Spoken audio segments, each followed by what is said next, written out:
DC সকলক যে চাকৰি দিছে লিগেল না ইলিগেল, ইহঁতে কিয় চেলাৰী পোৱা নাই, ইয়াৰ ওপৰত জাষ্টিফাইড কৰি আছো আমি। আৰু চেলাৰী পাব লাগিব। আৰু ফৰেষ্টৰ যিখিনি চাকৰি দি গৈছে, ইহঁতে কিছুমান ইলিগেল আছে, কেনেকৈ পালে? য'ত গ্ৰেজুৱেট লাগে ইয়াত মেট্ৰিক পাছ, য'ত মেট্ৰিক পাছ লাগে মেট্ৰিক ফেল, এনেকুৱা কোৱালিফিকেশ্যন থকা বহুত মানে কেণ্ডিডেট আছে, এইবিলাক আমি চাই আছো।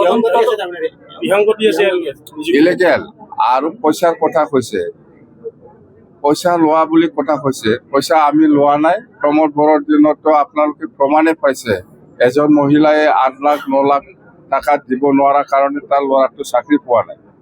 8 লাখ টকা আনক, 10 লাখ টকা আনক, তেতিয়া চাকৰি দিম। সেইবিলাক প্ৰমাণে আছে যি ব্যক্তিসকলৰ ওচৰত এই পইচাটো বিচাৰিছিল। যিকোনো খবৰৰ বাবে যোগাযোগ কৰক আমাৰ এই নম্বৰত 9181 307 2221।